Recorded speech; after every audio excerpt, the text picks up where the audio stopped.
शांतं शाश्वतमप्रमेयमनघं निर्वाण शांति प्रदम ब्रह्मा शंभु फणीन्द्र सेव्य मनीषं वेदांत वेद्यं विभुम रामाख्यं जगदीश्वरं सुरगुरुं माया मनुष्यं हरिं वन्देऽहं करुणाकरं रघुवरं भूपाल चूड़ामणिं नान्या स्पृहा रघुपते हृदये स्मदीये सत्यं वदामि च भवानखिलान्तरात्मा भक्तिं प्रयच्छ रघुपुङ्गव निर्भरां मे कामादिदोषरहितं कुरु मानसं च अतुलित बलधामं हेमशैलाभदेहं धनुजवन कृशानुं ज्ञानिनामग्रगण्यं सकल गुण निधानं वानराणामधीशं रघुपति प्रिय भक्तं वात जातं नमामि।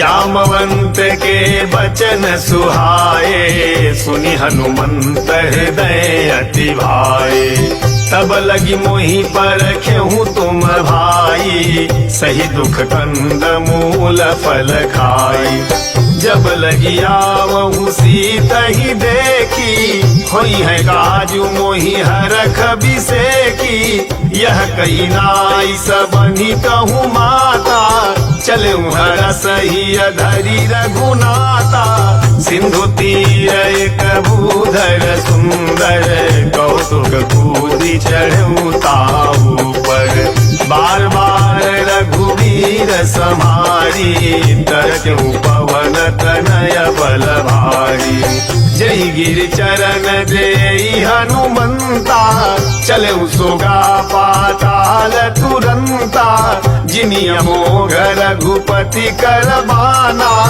एही भांति चले हनुमाना जलनिधि रघुपति दूत बिचारी तय मैं नाक होहि समहारी हनुमान तहि परसा कर पुन कीन प्रणाम राम काज कीन्हे बिनु मोहि कहाँ विश्राम मोहि कहाँ विश्राम जात पवन सुत देवन देखा जानहि कहूँ बल बुद्धि विसेखा सुरसा नाम यही न कई माता पठैनी आई कहीं तेहि बाता आज सुरन मोहे दीन आहारा सुनत बचन कह पवन कुमारा राम काज करी फिरी मैं आवऊं सीता कई सुधि प्रभु ही सुनावऊं तब तब बदन पैठी हूँ आई सत्य कहूँ मोहि जान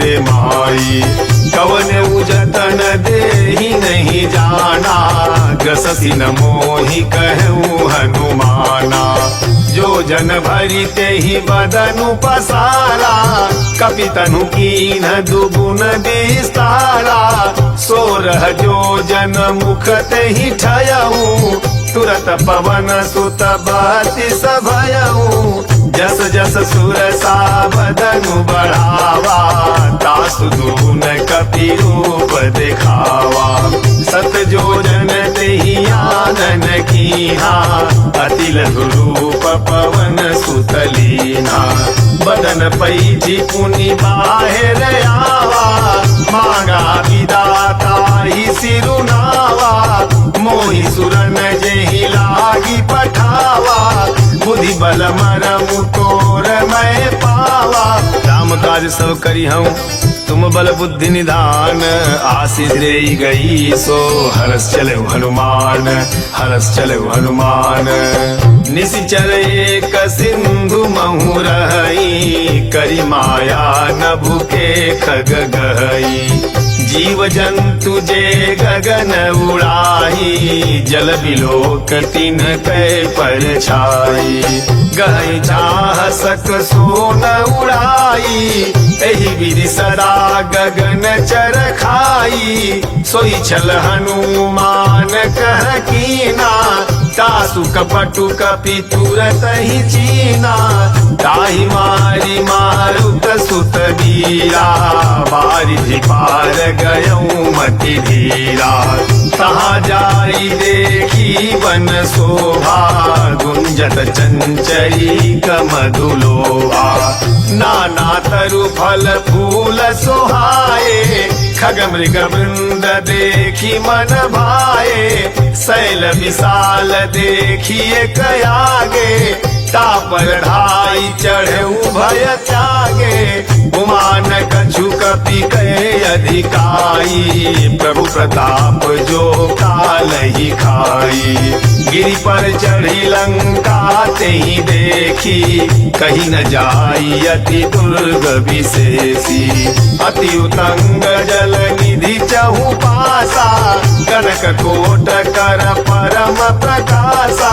कनक कोट विचित्र मणिकृत सुंदरायतना घना, चौहट्ट हट्ट सुबत्थ बीथी चार पुर बहुविधि बना। गजबाज खच्चर निकर पदचर रथ बरूथन को गण, बहुरूप निश्चर जूथ अति बल सेन वर्णत नहीं बने। बन बाग उपवन बाटिका सरकूप बापी सोहई, नर नाग सुर गंधर्व कन्या रूप मुनि मन मोहई। कहूमाल देह विशाल शैल समान, अति बल गर जही नाना अखारन भिराही। बहुविध एक एकन तर जही, करि जतन भट कोटिन बिकट तन नगर। चहु दिशि रक्षहि कहूँ महिष मानुष धेनु, खर अज खल निशाचर भक्षहि। एहि लाग तुलसीदास इनकी कथा कछु एक है कहीं। रघुवीर सर तीरथ शरीरन त्याग, गति पई हई सही। पुर रखवारे देखी बहु कपि मन कीन विचार, अति लघु रूप धरऊ निसी नगर करऊ पैसार। नगर करऊ पैसार मसक समान रूप कपि धरी, लंकहि चलेऊ सुमिरि नर हरि। नाम लंकिनी एक निशिचरी, सो कह चले सि मोहि निंदरी।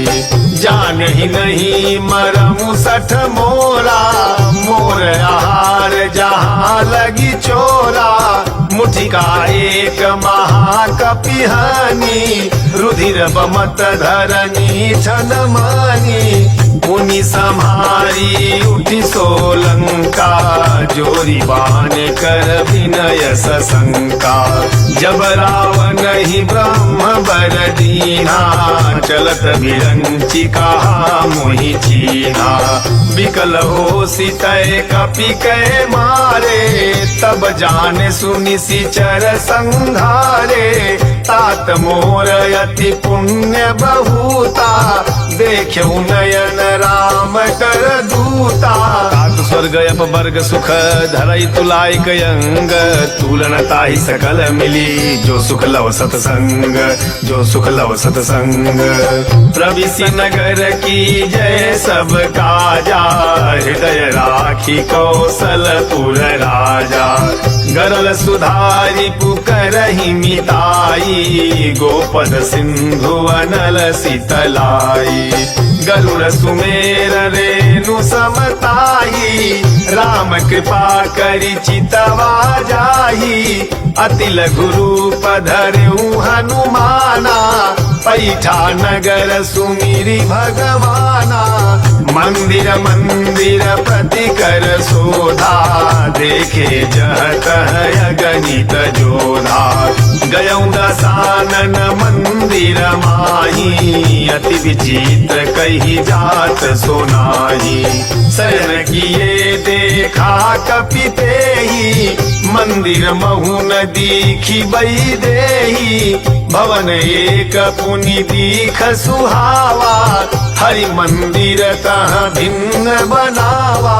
रामायुध अंकित गृह शोभा बरनि न जाई, नव तुलसिका वृंदतः देखी हरस कपिराई। देखी हरस कपिराई। लंका निशिचर निकर निवासा, यहाँ कहा सज्जन कर बासा। मन महु तरक करई कपि लागा, तेहि समय विभीषण जागा।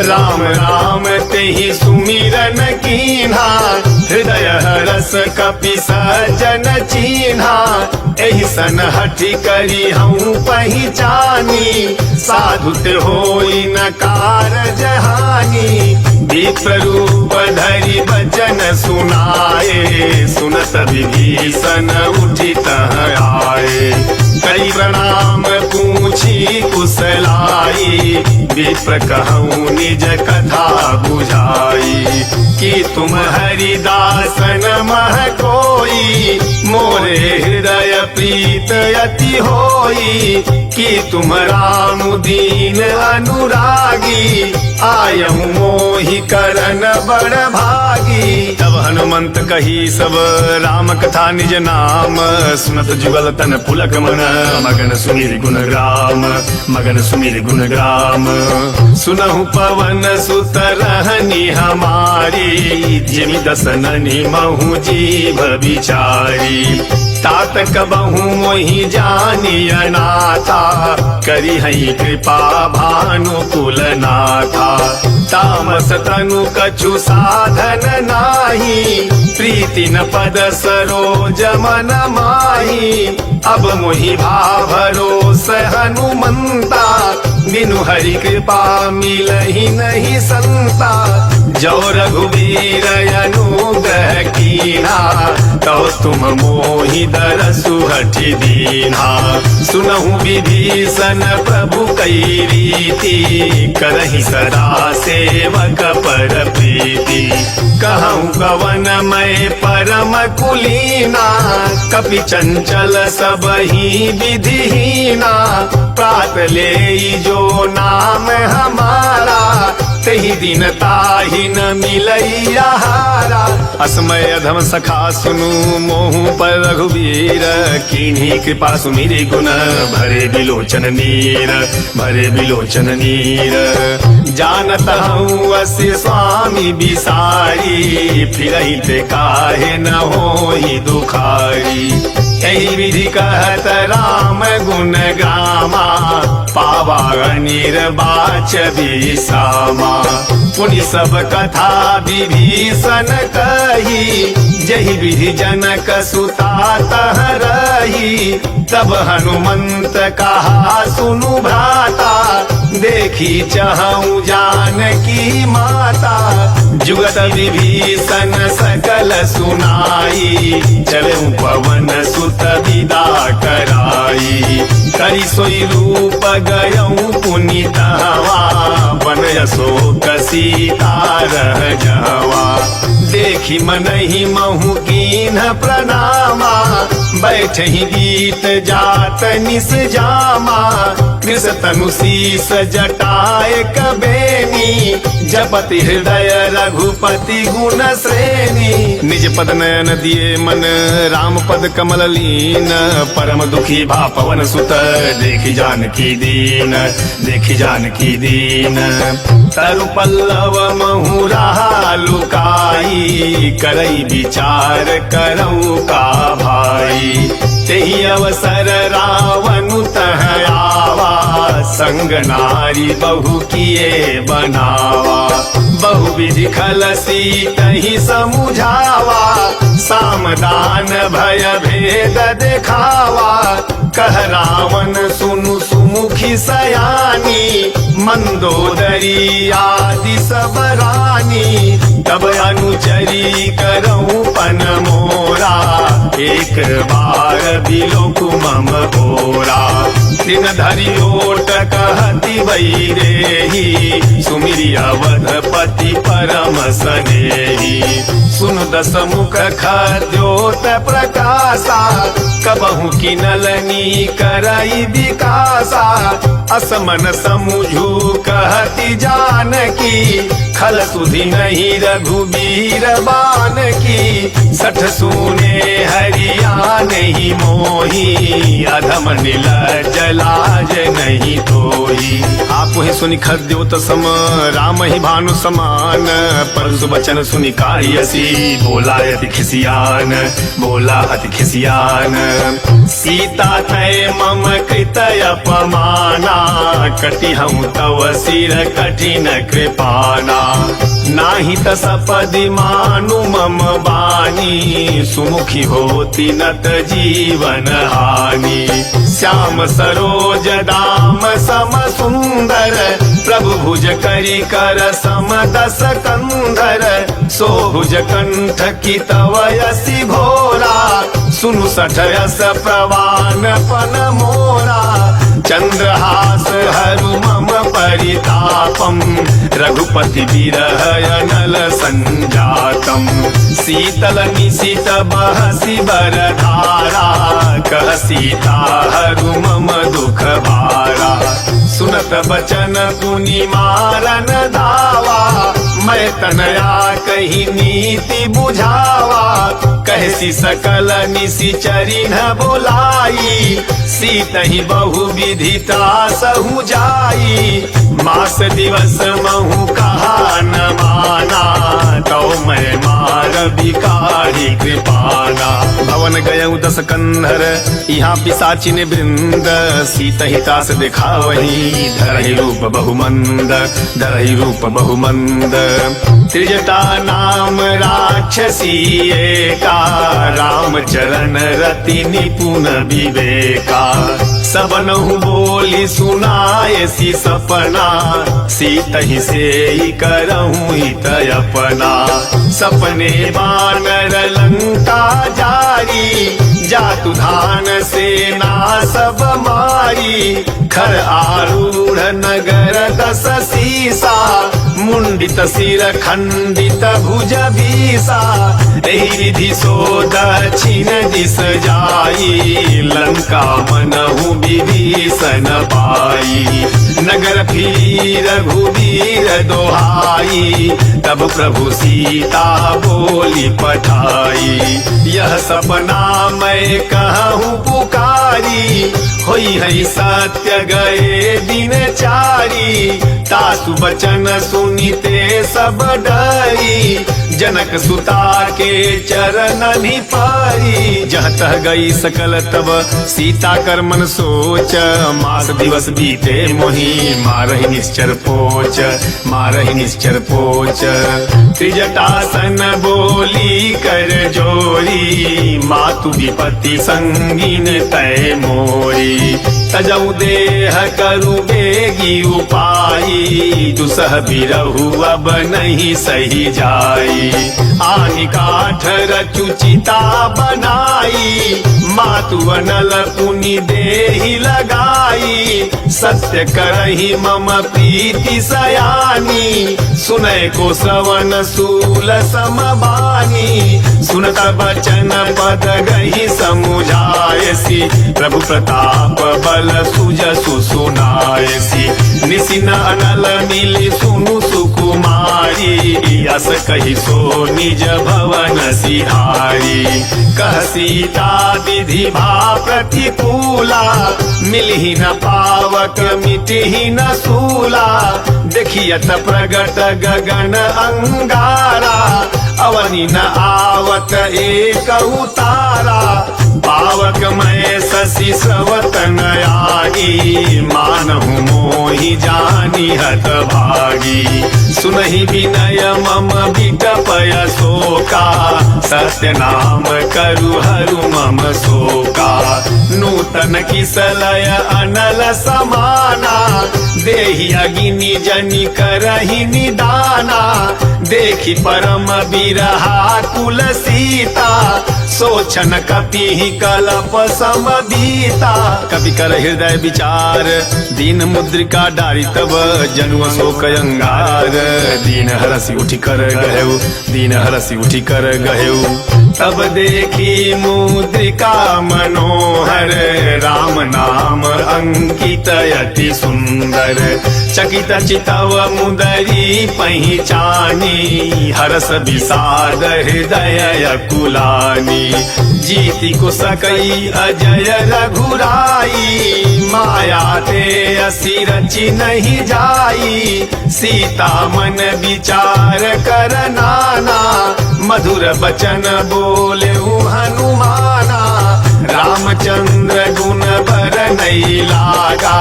सुनत ही सीता कर दुख भागा लागी सुनय श्रवण मन लाई, आदि हुते सब कथा सुनाई। श्रवणामृत जही कथा सुहाई, कही सो प्रगट होती की न भाई। तब हनुमंत निकट चली गयऊ, फिर बैठे मन विस्मय भयऊ। रामदूत मैं मातु जान की, सत्य शपथ करुणा निधान की। यह मुद्रिका मातु मैं आनी, दीनी राम तुम कह सही दानी। नर बानर ही संग कहूँ कैसे, कही कथा भई संगति जैसे। कवि के वचन स प्रेम सुनी उपजा मन विश्वास, जाना मन क्रम वचन यह कृपा सिंधु करदास, कृपा सिंधु करदास। हरिजन जान प्रीति अति गाढ़ी, सजल नयन पुलकावली बाढ़ी। बूढ़त बिरह जलधि हनुमाना, भयउ तात मोह कहूँ जल जाना। अब कहूँ कुशल जाऊं बलिहारी, अनुज सहित सुख भवन खरारी। कोमल चित कृपाल रघुराई, कपि के ही हेतु धरी निठुराई। सहज बानी सेवक सुखदायक, कबहु कसुरति करत रघुनायक। कबहु नयन मम शीतल ताता, होई है निरखि श्याम मृदु गाता। बचन नयाव नयन भरे बारी, अहनाथ हो निपट बिसारी। देखी परम बिरहा कुल सीता, बोला कपि मृदु बचन विनीता। मातु कुशल प्रभु अनुज समेता, तब दुख दुखी सुकृपा निकेता। जन जननी मानहु जियऊना, तुम ते प्रेम राम के दूना। रघुपति कर संदेशु अब सुन जननी धरि धीर, अस कहि कपि गद गद भयऊ भरे बिलोचन नीर, भरे बिलोचन नीर। कहु राम वियोग तव सीता, मोह कहूँ सकल भये विपरीता। नव तरु किसलय मनहु कृशानु, काल निशा सम निशि शशि भानु। कुबलय विपिन कुंत बन सरिसा, बारिद तपत तेल जनु बरिसा। जहित रहे करत तेई पीरा, उर्ग श्वास सम त्रिविधि समीरा। कहूँ के कछु दुख घटी न होई, काहि कहो यह जान न कोई। तत्व प्रेम कर मम यरु तोरा, जानत प्रियाए कुमनु मोरा। सो मनु सदा रहत तो ही पाही, जानु प्रीत रसुएत नहीं माही। प्रभु संदेश सुनत बही देही, मगन प्रेम तन सुधि नहीं तेही। कहत हृदय धीर धरु माता, सुमिरु राम सेवक सुखदाता। पुराणहु रघुपति प्रभुताई, सुनि मम बचन तजहु कदराई। निश्चर निकर पतंग सम रघुपति बाण कृसानु, जननी हृदय धीर धरु जरे निशाचर जानु, जरे निशाचर जानु। जो रघुवीर होती सुधि पाई, करते नहीं विलम्ब रघुराई। राम बाण रवि उए जान की, तम बरूथ कह जातु धान की। अब ही मातु मैं जाऊं लवाई, प्रभु आय सुनहि राम दोहाई। कछुक दिवस जननी धरु धीरा, कपिन सहित आई हई रघुवीरा। निशिचर मारी तो ही लई जई हई, तिहु पुर नारदादि जस गई हई। है सुत कपि सब तुम ही समाना, जातु धान यति भट बलवाना।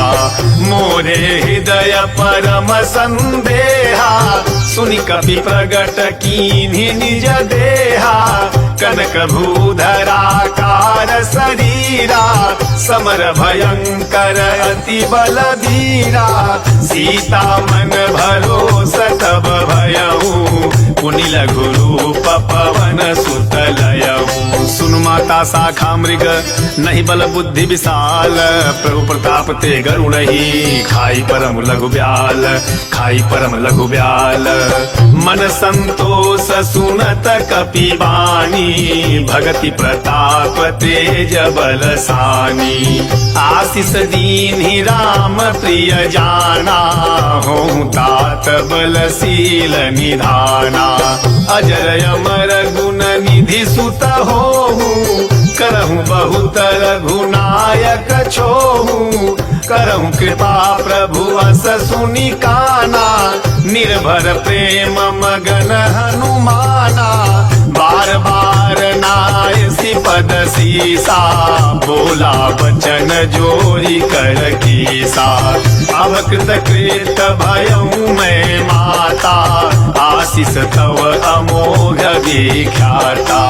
सुनहु मात मोहि अतिशय भूखा लागी देखी सुंदर फल रूखा सुन सुत करहि विपिन रखवारी परम सुभट रजनी चर भारी तिनकर भय माता मोहि नाही जो तुम सुख मानहु मन माही।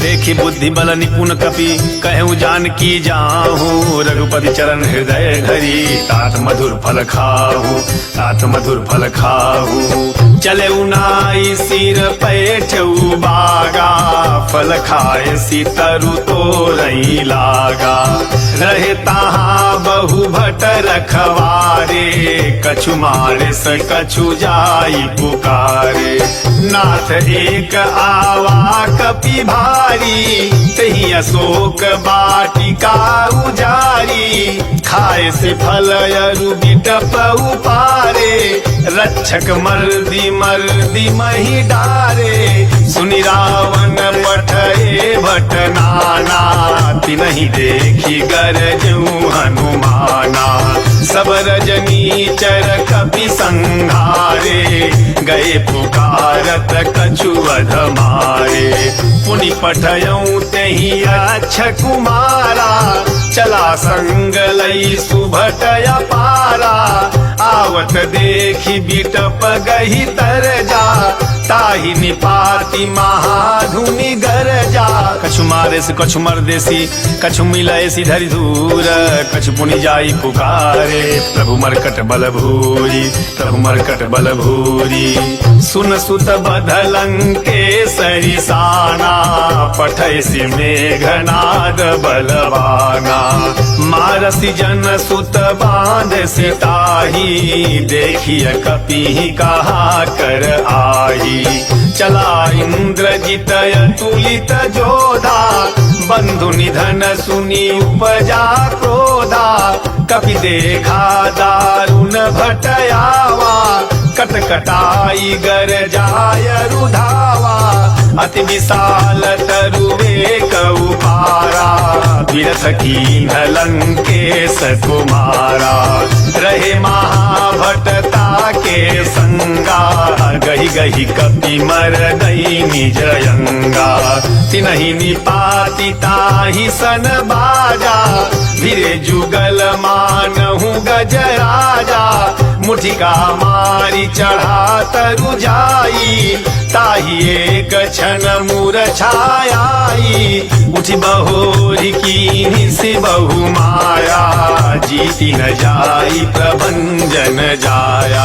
ब्रह्म अस्त्र तेहि साधा कपि मन कीन्ह विचार जौन ब्रह्म सर मानऊ महिमा मिटय पार महिमा मिटय पार ब्रह्म बाण कपि कहूँ तेहि मारा परति हूँ बार कटकु संघारा तेहि देखा कपि मूर्छित भयऊ नाग पास बांधे सिलई गयऊ जासु नाम जपि सुनहु भवानी भवबंधन काटहि नर ज्ञानी, तासु दूत की बंध तरुआवा, प्रभु कारज लगी कपिहि बधावा। कपि बंधन सुनि निशिचर ढाए, कौतुक लागी सभा सब आए। दस मुख सभा दीखि कपि जाई, कहीं न जाई कछुअति प्रभुताई। कर जोरे सुर दिशि पविनीता, भृकुटि बिलोकत सकल सभीता। देखि प्रतापन कपि मन शंका, जिमि अहि गण महु गरुड़य शंका। कपि बिलोकि दसानन बिहसा कहि दुर्बाद, सुत बन सुरत कीन्ह पुनि उपजा हृदय विषाद, उपजा हृदय विषाद। कहलंकेश कवन तय कीसा, कहि के बल घालहि बन खीसा। की धौसवन सुनहि नहीं मोही, देखऊं अति असंख सठ तोही। मारे निशिचर कहि अपराधा, कहूँ सठ तोही न प्राण कई बाधा। सुन रावण ब्रह्मांड निकाया, पाई जासु बल विरचित माया। जाके बल विरंचि हरीसा, पालत सृजत हरत दस सीसा। जा बल शीस धरत सहसानन, अंडकोश समेत गिरि कानन। धरई जो विविध देह सुरताता, तुमसे सठनु सिखावनु दाता। हर को दंड कठिन जहि भंजा, तहि समेत नृपदल मद गंजा। घर दूषण त्रिशिराय रुबाली, बधे सकल अतुलित बलशाली। जाके बल लवलेश ते जितेउ चराचर झारी, तासु दूत में जाकरी हरि आनेहु प्रिय नारी, हरि आनेहु प्रिय नारी। जानऊ मैं तुम्हारी प्रभुताई, सहस बाहु सन परी लड़ाई। समर बाली सन करी जसु पावा, सुनि कपि बचन बिहसी बिहरावा। खायऊ फल प्रभु लागी भूखा, कपि सुभाव ते तोरहु रूखा। सबके देह परम प्रिय स्वामी, मारहि मोहि कुमार गगामी। जिन मोहि मारा ते मैं मारे, तहि पर बांधेउ तनय तुम्हारे।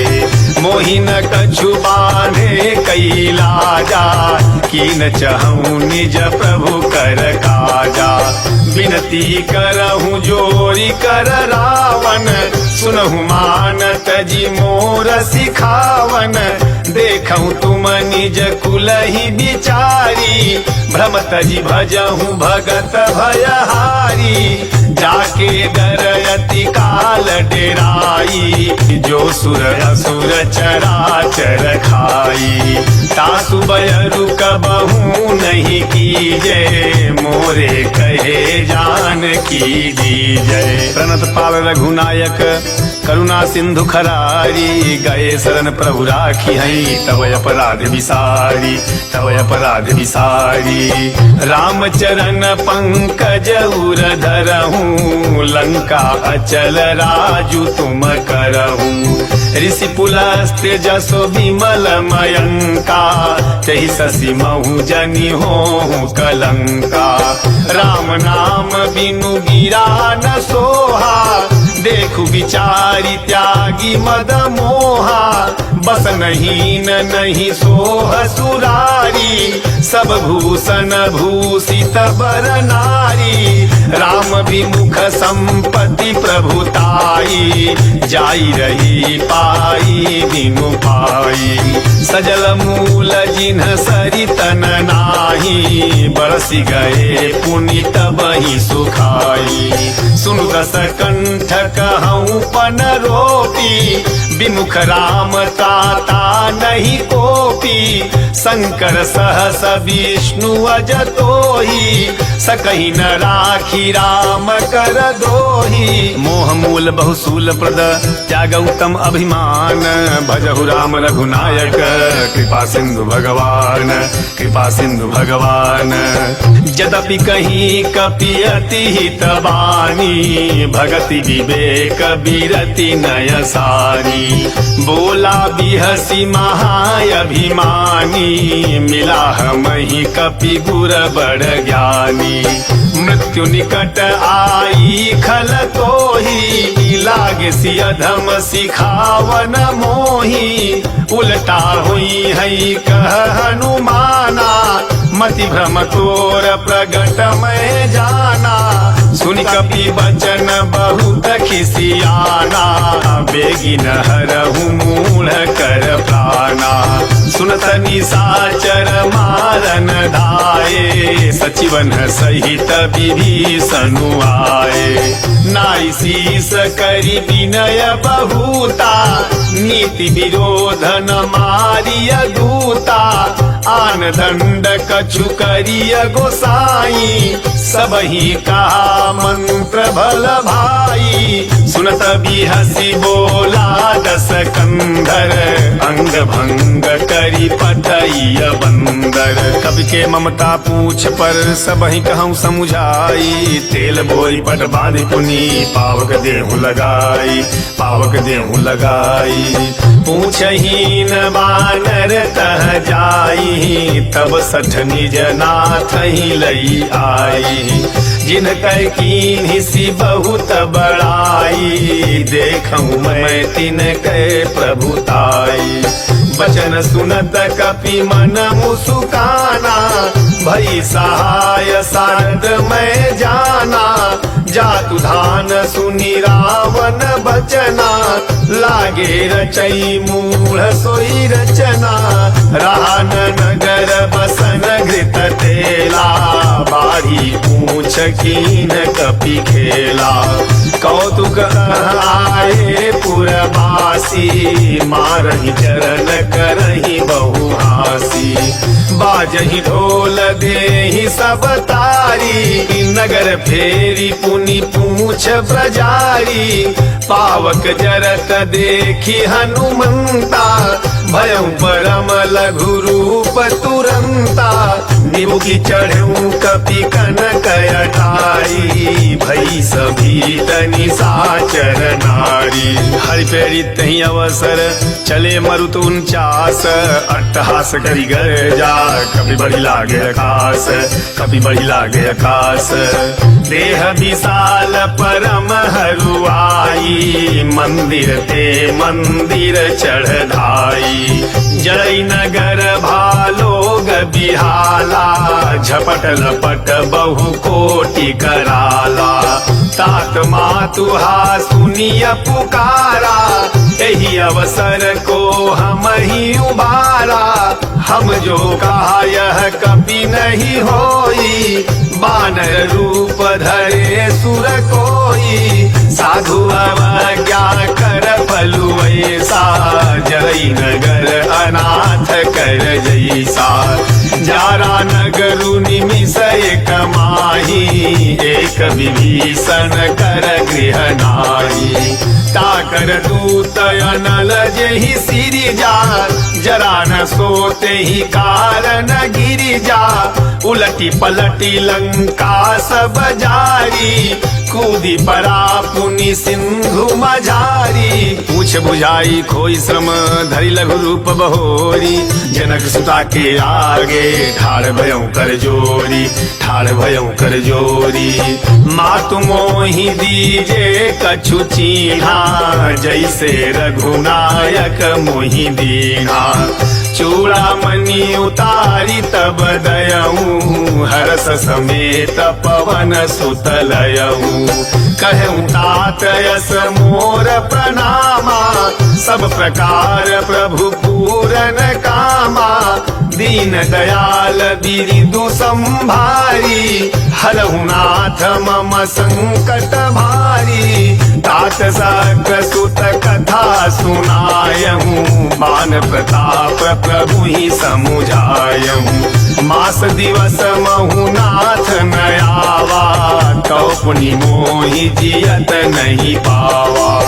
कहूँ कपि केहि विधि राखऊ प्राणा, तुमहु तात कहत अब जाना। तो ही देखी शीतली भई छाती, पुनि मोह कहूँ सोई दिनु सो राती। जनक सुत ही समुझाई करी, बहुविधि धीरजु दीन। चरण कमल सिर नाई कपि, गवनु राम बहिकीन। गवनु राम बहिकीन। चलत महाधुनि गरज सी भारी, गर्भ स्रवहि सुनि निशिचर नारी। नाहि सिंधु एहि पारहि आवा, सबद किल किला कपि न सुनावा। हर से सब बिलो की हनुमाना, नूतन जन्म कपि न तब जाना। मुख प्रसन्न तन तेज विराजा, कीन्हे श्री रामचंद्र कर काजा। मिले सकल अति भय सुखारी, तलफत मीन पाव जिमि बारी। चले हरसि रघुनायक पासा, पूछत कहत नवल इतिहासा। तब मधुबन भीतर सब आए, अंगद सम्मत मधु फल खाए। रखवारे जब बर जन लागे, मुष्टि प्रहार हनत सब भागे। जाई पुकारे ते सब बन उजार जुबराज, सुन सुग्रीव हरस कपि करियाए प्रभु काज। करियाए प्रभु काज। जौ न होती सीता सुधि पाई, मधुबन के फल सकहि की खाई। यही विधि मन विचार कर राजा, आई गए कपि सहित समाजा। आई सबनि नावा पद सीसा, मिले सबनि अति प्रेम कपीसा। पूछी कुशल कुशल पद देखी, राम कृपा भा काजु बिसेखी। नाथ काजु कीन्हु हनुमाना, राखे सकल कपिन के प्राणा। सुन सुग्रीव बहुरी तेहि मिलेऊ, कपिन सहित रघुपति पहि चलेऊ। राम कपिन जब आवत देखा, किए काजु मन हरस बिसेखा। फटिक शिला बैठे दो भाई, परे सकल कपि चरण निजाई। प्रीति सहित सब भेटे रघुपति करुणा पुंज, पूछी कुशल नाथ अब कुशल देखी पद कंज। कुशल देखी पद कंज। जामवंत कह सुनु रघुराया, जा पर नाथ करहु तुम दाया। ताहि सदा शुभ कुशल निरंतर, सुर नर मुनि प्रसन्नताऊ पर। सोई विजयी विनयी गुण सागर, तासु सुजसु त्रैलोक उजागर। प्रभु की कृपा भयऊ सब काजू, जन्म हमार सुफल भायाजू। नाथ पवन सुत कीनी जो करनी, सहसहु मुख न जाई जो बरनी। पवन तनय के चरित सुहाए, जामवंत रघुपति ही सुनाए। सुनत कृपा निधि मन अति भाए, पुनि हनुमान हरस ही अलाए। कहूँ तात के ही भांति जानकी, रहती करती रक्षा स्वप्राण की। नाम पाहरू दिवस निसी, ध्यान तुम्हार कपाट। लोचन निज पद जंत्रित, जाहि प्राण कहीं बाट। जाहि प्राण कहीं बाट। चलत मोहि चूड़ा मणि दीन्ही, रघुपति हृदय लाई सोई लीन्ही। नाथ जुगल लोचन भरी बारी, बचन कहे कछु जनक कुमारी। अनुज समेत गयहूँ प्रभु चरना, दीन बंधु प्रणतार आरती हरना, मन क्रम वचन चरण अनुरागी, कहीं अपराध नाथ हो त्यागी। अवगुण एक मोर मैं माना, बिछुरत प्राणन कीन पयाना। नाथ सुनयन निको अपराधा, निसरत प्राण करही हटि बाधा। बिरह अगिन तनु तूल समीरा, श्वास जरई छन माहि शरीरा। नयन स्रवहि जलु निज हित लागी, जरई न पाव देह बिरहागी। सीता कई अति विपति विशाला, बिनहि कहे भली दीन दयाला। निमिष निमिष करुणा निधि, जाहि कलप समबीत। बेगी चलिए प्रभु आनिय, भुजबल खल दल जीति, भुजबल खल दल जीति। सुनि सीता दुख प्रभु सुख अयना, भरी आए जल राजीव नयना।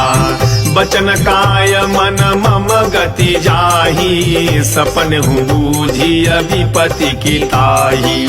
कह हनुमंत विपति प्रभु सोई, जब तब सुमिरन भजन न होई। कतिक बात प्रभु जातु धान की, रिपुहि जीति आन बीजान की। सुन कपि तोहि समान उपकारी, नहीं को सुर नर मुनि तनुधारी। प्रति उपकार करऊँ का तोरा, सन्मुख होई न सकत मन मोरा। सुन सुत तोहि उरि न मैं नाही, देख्यूं करी विचार मन माही। पुनि पुनि कपि चितव सुरताता, लोचन नीर पुलकयति गाता। सुनि प्रभु बचन बिलो की मुख, गात हरसि हनुमंत। चरण परे प्रेमाकुल, त्राहि त्राहि भगवंत, त्राहि त्राहि भगवंत। बार बार प्रभु चाहि उठावा, प्रेम मगन तेहि उठब न भावा। प्रभु कर पंकज कपि के सीसा, सुमिरि सो दशा मगन गौरीसा। सावधान मन करि पुनि शंकर, लागे कहन कथायति सुंदर। कपि उठाई प्रभु हृदय लगावा, कर गही परम निकट बैठावा। कहु कपि रावण पालित लंका, कही विधि दहेउ दुर्गयति बंका। प्रभु प्रसन्न जाना हनुमाना, बोला वचन विगत अभिमाना। शाखा मृग कई बड़ी मनुसाई, शाखा ते शाखा पर जाई। नाघि सिंधु हाटक पुर जारा, निशिचर गण बधि विपिन उजारा। सो सब तव प्रताप रघुराई, नाथ न कछु मोरी प्रभुताई। ता कछु प्रभु कछु अगम नहीं, जा पर तुम अनुकूल। तव प्रभाव बड़वा न लही, जारी सकई खलतूल, जारी सकई खलतूल। नाथ भगति अति सुखदायनी, देहु कृपा करि अन पायनी। सुनि प्रभु परम सरल कपि बानी, एवं मस्त तब कहूँ भवानी।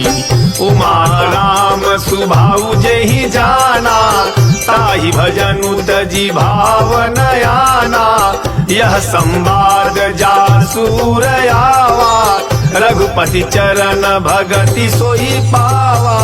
सुनि प्रभु बचन कहई कपि वृंदा, जय जय जय कृपाल सुख कंदा।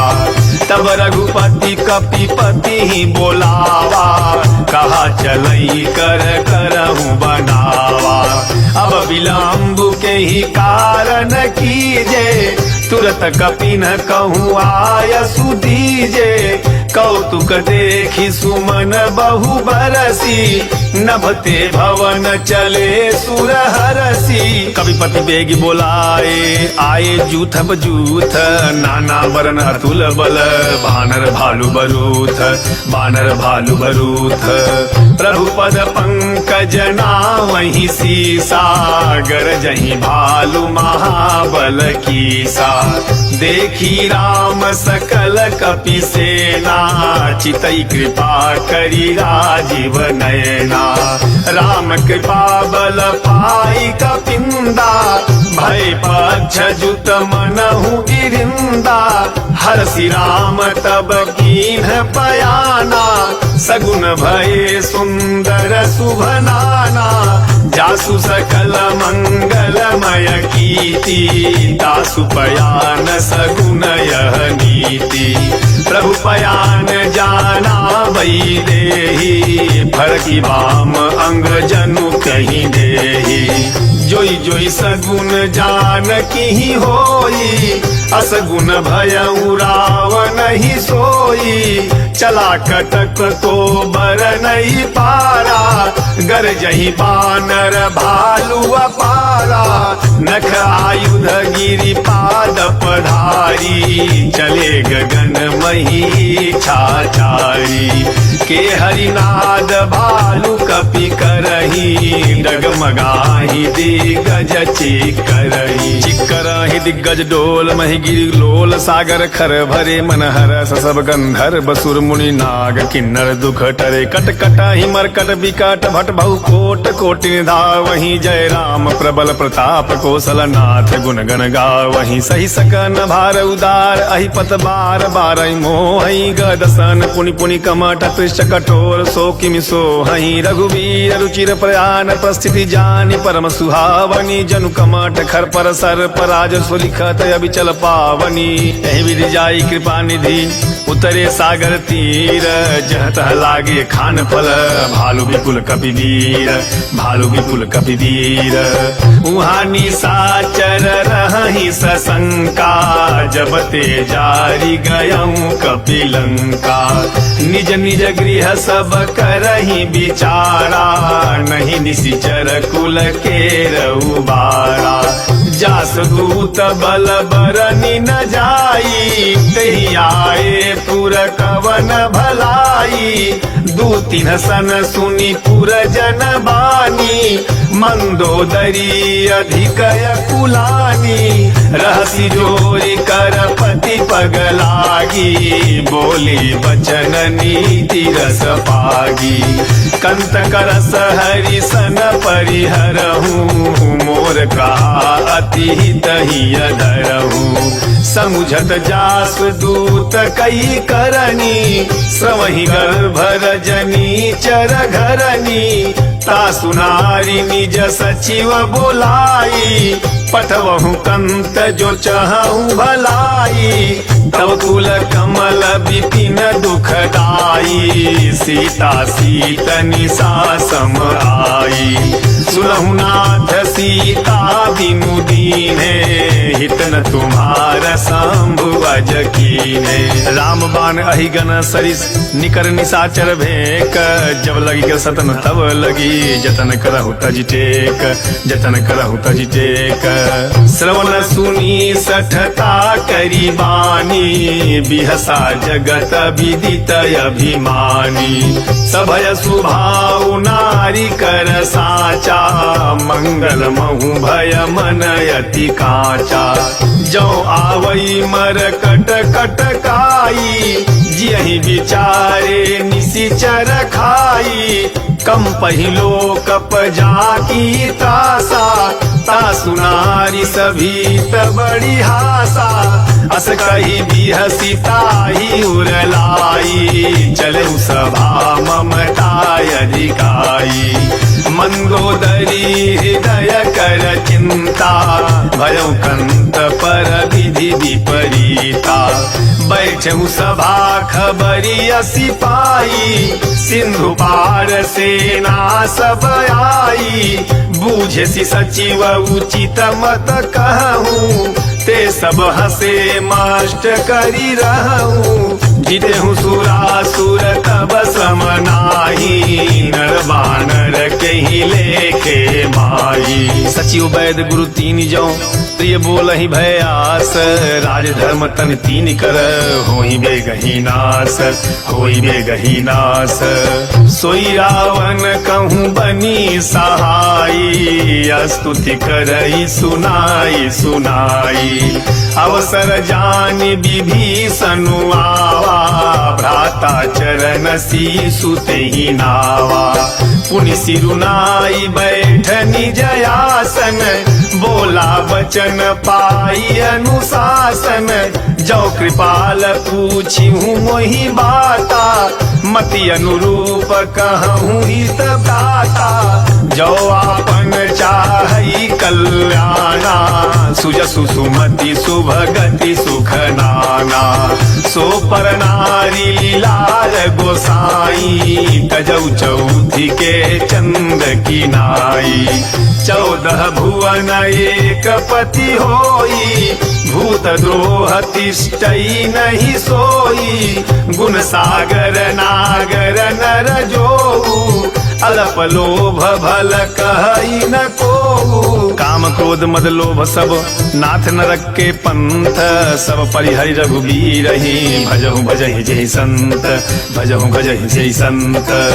तात राम नहीं नर भूपाला, भुवनेश्वर कालहु कर काला। ब्रह्म अनामय अज भगवंता, व्यापक अजित अनादि अनंता।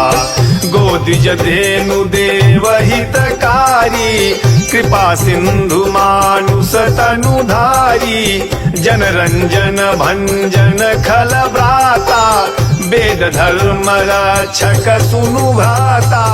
ताहि बयरु तजिनाई माथा, प्रणतारति भंजन रघुनाथा। देहुनाथ प्रभु कहूँ वैदेही, भजहु राम बिनु हेतु सनेही। शरण गए प्रभु ताहु न त्यागा, विश्वद्रोह कृत अघज ही लागा। जासु नाम त्रय तापन सावन, सोई प्रभु प्रगट समुझु जिय रावण। बार बार पद लागऊं विनय करहु 10 शीस, परिहरि मान मोह मद भजहु कौशलाधीश, भजहु कौशलाधीश। मुन पुलस्त निज शिष्य सन कह पठई यह बात, तुरत सो मैं प्रभु सन कहीं पाई सु अवसर तात, पाई सु अवसर तात। माल्यवंत अति सचिव सयाना, तासु वचन सुनी अति सुख माना।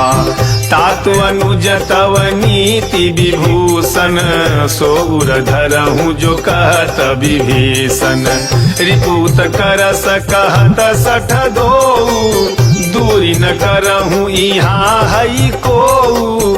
माल्यवंत गृह गयऊ बहोरी, कहई विभीषण पुनि कर जोरी। सुमति कुमति सबके उर रही, नाथ पुराण निगम यस कही। जहाँ सुमति तहाँ संपत्ति नाना, जहाँ कुमति तहाँ विपत्ति निदाना।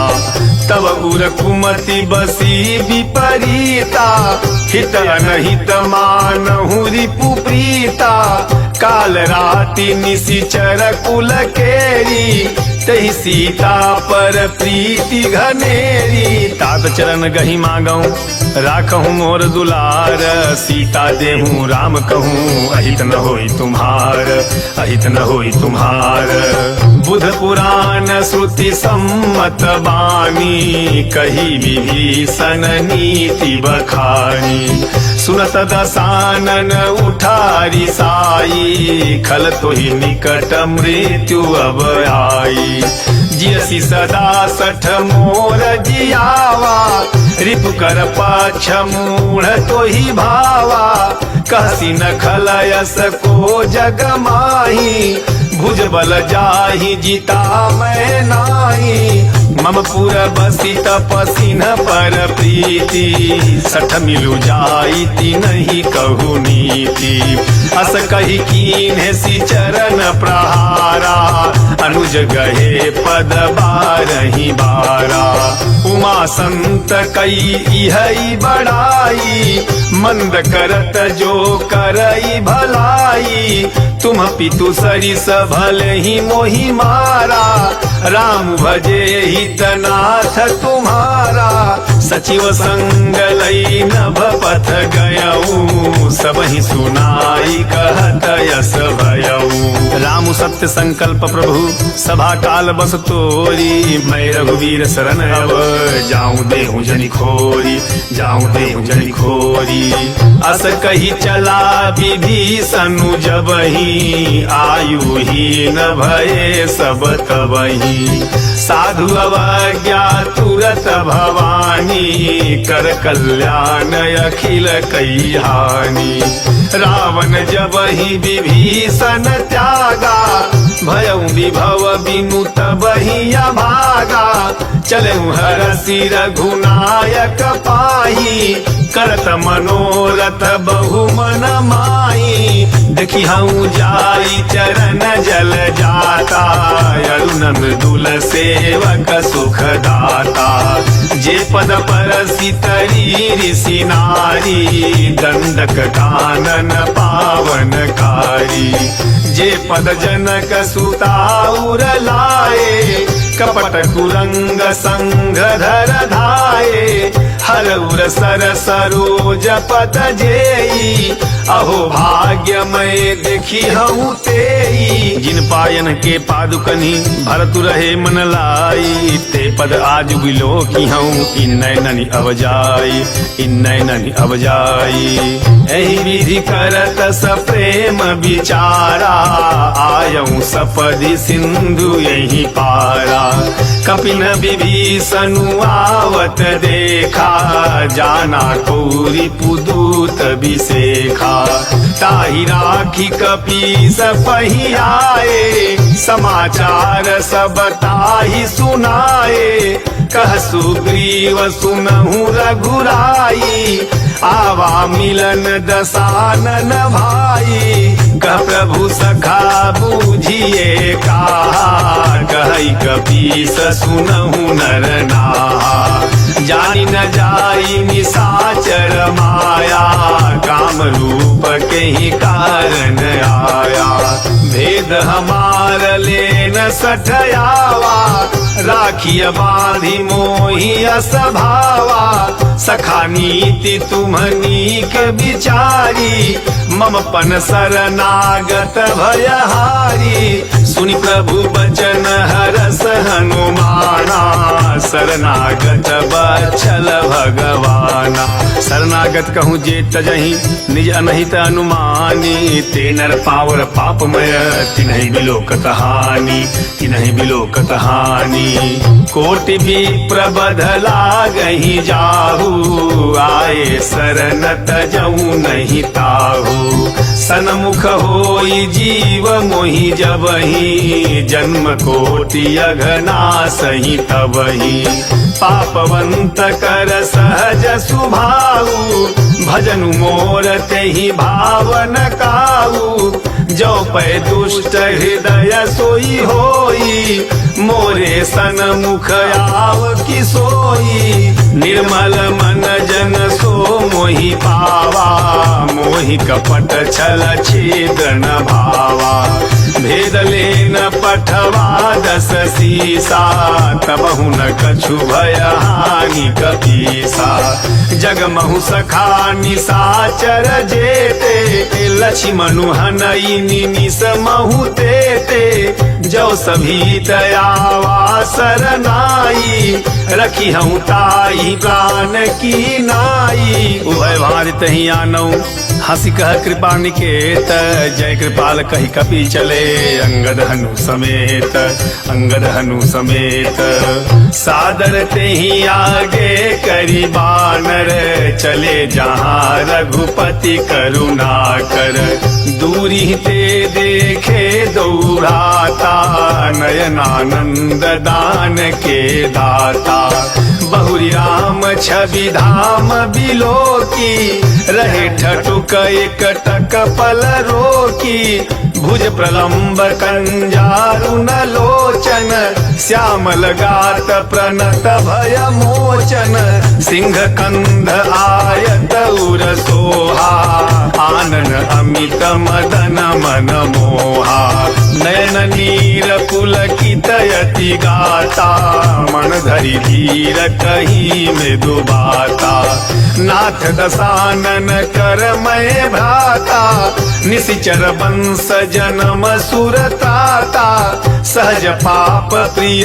तामस देहा जथा उलू कहीं तम पर नेहा श्रवण सुज सुनी आयऊं प्रभु भंजन भव भीर त्राहि त्राहि आरति हरन शरण सुखद रघुवीर शरण सुखद रघुवीर अस कही करत दंडवत देखा तुरत उठे प्रभु हरस विसेखा दीन बचन सुनी प्रभु मन भावा भुज विशाल गही हृदय लगावा अनुज सहित मिली ढिग बैठारी बोले बचन भगत भयहारी कहु लंकेश सहित परिवारा कुशल कुठार बास तुम्हारा खल मंडली बसहु दिनु राती सखा धर्म निबहई के ही भांति मैं जानूं तुम्हारी सब रीति अति नय निपुण न भावय नीति बरु भल बास नरक करताता दुष्ट संग जनि देई विधाता अब पद देखी कुशल रघुराया जो तुम कीन्ही जानी जन दाया तब लगी कुशल न जीव कहूँ सपने हूँ मन विश्राम जब लगी भजत न राम कहूँ शोक धाम तजी काम शोक धाम तजी काम तब लगी हृदय बसत खल नाना लोभ मोह मच्छर मद माना जब लगी उर न बसत रघुनाथा धरे चाप सायक कटि भाथा ममता तरुण तमी अंधियारी राग द्वेष उलूक सुखकारी तब लगी बसती जीव मन माही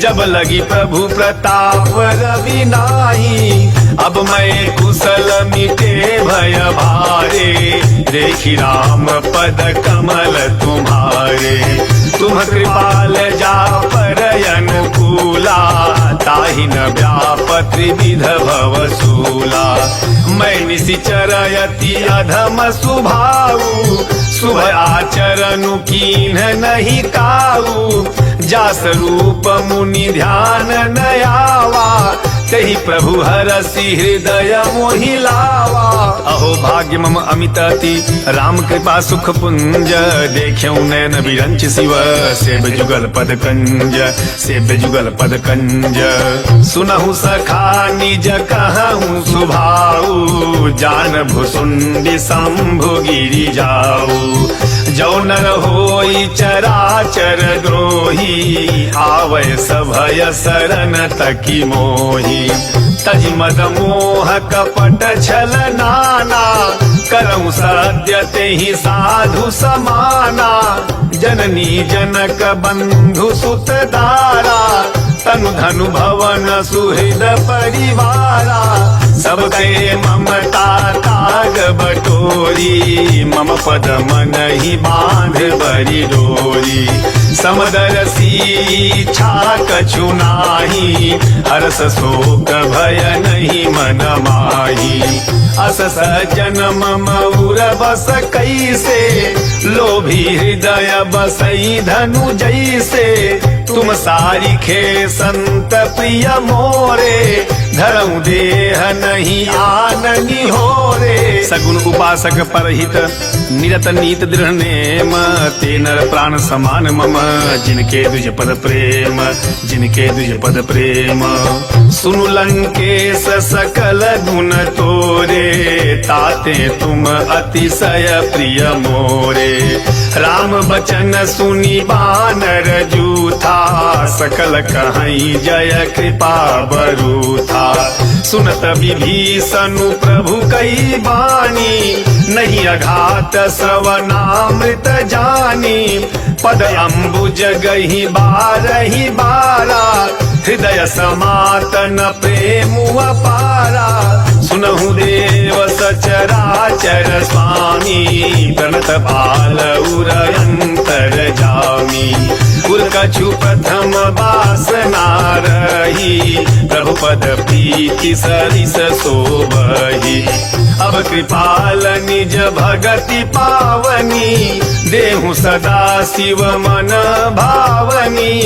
एवमस्तु कही प्रभु रणधीरा, मागा तुरत सिंधु कर नीरा।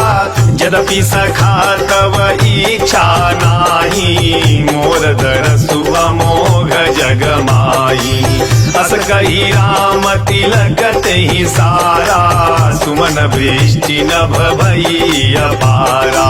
रावण क्रोध अनल निज, श्वास समीर प्रचंड। जलत विभीषणु राखेऊ, दीनहु राजु अखंड, दीनहु राजु अखंड। जो संपत्ति शिव रावण ही, दीन दिए दस माथ। सोई संपदा विभीषण ही, सकुच दीन रघुनाथ, सकुच दीन रघुनाथ। अस प्रभु छाड़ी भजहि जे आना, ते नर पशु बिनु पूछ बिसाना। निज जन जानि ताहि अपनावा, प्रभु स्वभाव कपि कुल मन भावा। पुनि सर्वज्ञ सर्वउर बासी, सर्वरूप सब रहित उदासी। बोले वचन नीति प्रतिपालक, कारण मनुज दनुज कुल घालक। सुनु कपीस लंकापति वीरा, कहि विधि तरिय जलधि गंभीरा। संकुल मकर उरग जस जाति, अति अगाध दुस्तर सब भाति। कह लंकेश सुनहु रघुनायक, कोटि सिंधु शोषक तव सायक। यद्यपि तदपि नीति असि गाई, विनय करिय सागर सन जाई। प्रभु तुम्हार कुल गुर जलधि, कहीं उपाय विचारी। बिनु प्रयास सागर तरिही, सकल भालु कपिधारी, सकल भालु कपिधारी। सखा कही तुम्हनी की उपाई, करिय दैव जो होई सहाई। मंत्र नयह लक्ष्मण मन भावा, राम बचन सुनि अति दुख पावा। नाथ दैव कर कवन भरोसा, सोसिय सिंधु करिय मन रोसा। कादर मन कहूँ एक धारा, दैव दैव आलसी पुकारा। सुनत भी हसी बोले रघुवीरा, ऐसे ही करब धरहूँ मन धीरा। अस कही प्रभु अनुजहि समुझाई, सिंधु समीप गए रघुराई। प्रथम प्रणाम कीन्ह सिरुनाई, बैठे पुनि तट दर्भ डसाई। जब ही विभीषण प्रभु पहियाए, पाछे रावण दूत पठाए। सकल चरित तिन्ह देखे, धरे कपट कपि देह। प्रभु गुण हृदय सराहई, शरणागत परनेह, शरणागत परनेह। प्रगट बखानहि राम सुभाऊ, अतिश प्रेम गावि सरि दुराऊ। रिपु के दूत कपिन तब जाने, सकल बांधि कपीस पहियाने। कह सुग्रीव सुनहु सब बानर, अंग भंग करी पठवहु निशिचर। सुन सुग्रीव बचन कपिधाए, बांधि कटक चहु पास फिराए। बहु प्रकार मारन कपि लागे, दीन पुकारत तदपि न त्यागे। जो हमार हरना साकाना, तेहि को सलाधीश के आना। सुनि लक्ष्मण सब निकट बोलाए, दया लागी हंसी तुरत छोड़ाए। रावण कर दीजहु यह पाती, लक्ष्मण बचन बाँचु कुल घाती। कहु मुखागर मूढ़ सन मम संदेश उदार, सीता दे मिलऊ न त आवा कालु तुम्हार, आवा कालु तुम्हार। तुरत नाई लक्ष्मण पद माथा, चले दूत बरनत गुण गाथा। कहत राम जसु लंका आए, रावण चरण शीस तिन्ह नाए। बिहसी दसानन पूछी बाता, कहसी न सुख आपनी कुशलाता। पुनि कहूँ खबरी विभीषण केरी, जाहि मृत्यु आई अति नेरी। करत राज लंका सठ त्यागी, होई जव कर कीटय भागी। पुनि कहु भालु की सकट खाई, कठिन काल प्रेरित चली आई। जिनके जीवन कर रखवारा, भयउ मृदुल चित सिंधु बिचारा। कहु तपसिन कै बात बहोरी, जिनके हृदय त्रास यति मोरी। कि भाई भेंट की फिरी गए, श्रवण सुजस सुनि मोर। कहसी न रिपुदल तेज बल, बहुत चकित चित तोर, बहुत चकित चित तोर। नाथ कृपा करी पूछऊं जैसे, मानहु कहा क्रोध तजी जैसे। मिला जाई जब अनुज तुम्हारा, जात ही राम तिलक तेहि सारा। रावण दूत हम ही सुनि काना, कपिन बांधी दीन्हे दुख नाना। श्रवण नासिका काटई लागे, राम सपथ दीन्हे हम त्यागे। पूछिहु नाथ राम कटकाई, बदन कोटि सत बरनि न जाई। नाना बरन भालु कपिधारी, विकटानन विशाल भयकारी। जहि पुर दहउ हतउ सुत तोरा, सकल कपिन महतेहि बलु थोरा। अमित नाम भट कठिन कराला, अमित नाग बल विपुल विशाला। द्विविध मयंद नील नल, अंगद गद विकटासी। दधिमुख के हरि निसठ सठ, जामवंत बलरासी, जामवंत बलरासी। एक पि सब सुग्रीव समाना, इन्ह सम कोटिन गनई को नाना। राम कृपाय तुलित बल तिनहि, तिन समान त्रैलोकहि गनहि। असमय सुना श्रवण दस कंधर, पद्म 18 जूथ पबंदर। नाथ कटक मह शोक पिनाही, जो न तुमहि जीते रन माही। परम क्रोध मी जहि सब हाथा, आय सुपै न देहि रघुनाथा। सो सही सिंधु सहित जस व्याला, पूरहि नत भरी उधर विशाला। मर्दि गर्द मिल वही 10 सीसा, ऐसे ही बचन कहीं सब कीसा। गरजहि तर जहि सहजय शंका, मानहु गसन चहत ही लंका। सहज सूर कवि भालु सब, पुनि सिर पर प्रभु राम। रावण काल कोटि कहूँ, जीति सकहि संग्राम, जीति सकहि संग्राम। राम तेज बल बुद्धि विपुलाई, शेष सहस सत सकहि न गाई। सकसर एक सोसी सत सागर, तब भ्रातहि पूछे नयनागर।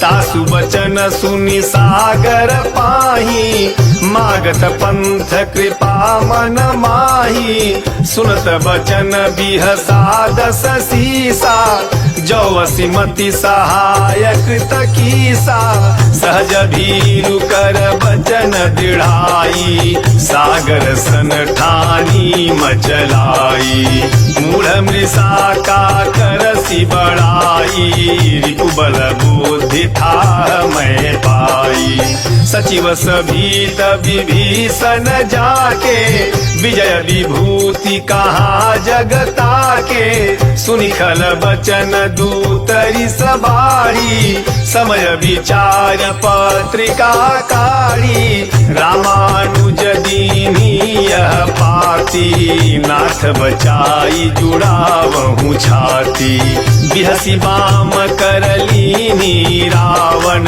सचिव बोली सठ लाग बचावन, बातन मन ही रिझाई सठ जनि घालसी कुल खीस, राम विरोध न उवरसी, शरण विष्णु अजईस, शरण विष्णु अजईस, की तजिमान अनुज इव प्रभुपद पंकज भृंग, होई की राम सरानल, खलकुल सहित पतंग, खलकुल सहित पतंग, सुनत सभय मन मुख मुसुकाई, कहत दसानन सबहि सुनाई, भूमि पराकर गहत यकासा, लघु तापस कर बाग विलासा, कह सुकनाथ सत्य सब बानी, समुझहु छाड़ी प्रकृति अभिमानी, सुनहु वचन मम परिहरि क्रोधा, नाथ राम सनत जऊ विरोधा, अति कोमल रघुबीर सुभाऊ,